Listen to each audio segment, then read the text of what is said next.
Haven't got close to the township itself as yet, but if anybody's trapped in there, God help them.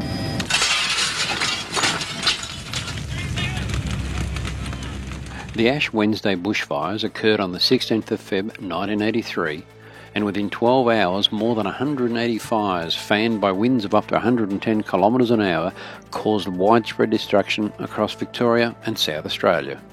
Years of severe drought and extreme weather combined to create one of Australia's worst fire days in a century. These fires became the deadliest bushfires in Australian history until the Black Saturday bushfires in 2009. In Victoria, 47 people died and there were 28 deaths in South Australia. This included 14 CFA and 3 CFS volunteer firefighters who died across both states on that day. Many fatalities were as a result of firestorm conditions caused by a sudden and violent wind change in the evening, which rapidly changed the direction and the size of the fire front. The speed and ferocity of the flames, aided by abundant fuels and a landscape immersed in smoke, made fire suppression and containment impossible. In many cases, residents fended for themselves as fires broke communications, cut off escape routes, and severed electricity and water supplies. Up to 8,000 people were evacuated in Victoria at the height of the crisis. Ash Wednesday was one of Australia's costliest natural disasters. Over 3,700 buildings were destroyed or damaged, and 2,545 individuals and families lost their homes. Livestock losses were very high, with over 340,000 sheep, 18,000 cattle, and numerous native animals either dead or later destroyed. A total of 4,540 insurance claims were paid, totalling $176 million, with a total estimated cost of well over $400 million in 1983 values. The emergency saw the largest number of volunteers called to duty from across Australia at the same time. An estimated 130,000 firefighters, Defence Force personnel, relief workers and support crews.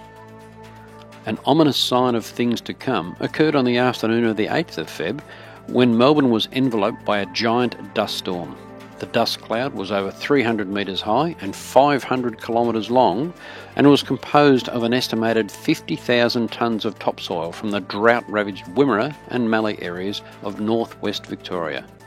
Leading a dry, cool change and preceded by record temperatures, the dust storm cut visibility in Melbourne down to 100 metres, creating near darkness for almost an hour.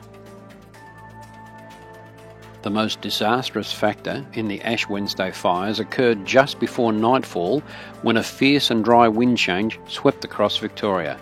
This abruptly changed the direction and dramatically increased the intensity of the fires. The long corridors of flame that had been driven all day by a strong northerly were suddenly hit by gale-force southwesterly winds and became enormous fire fronts, many kilometres wide, reportedly moving faster than 110 kilometres an hour. The near-cyclonic strength of the wind change created an unstoppable firestorm. Survivors reported that the roar of the fire front was similar to that of a jet engine, although multiplied 50 or maybe 100 times. The change in temperature and air pressure was so savage that houses were seen exploding before fire could actually touch them. Whole townships were affected in minutes. In the Dandenong Ranges, Cockatoo and Upper Beaconsfield were devastated, with 12 volunteer firefighters losing their lives after being trapped by a wall of flame when the wind change struck. Most of Macedon and much of historic Mount Macedon to the northwest of Melbourne were razed, including many heritage-listed 19th century mansions and famed gardens. The morning after Ash Wednesday, towns along the Great Ocean Road such as Aireys Inlet, Anglesey and Lorne resembled barren moonscapes.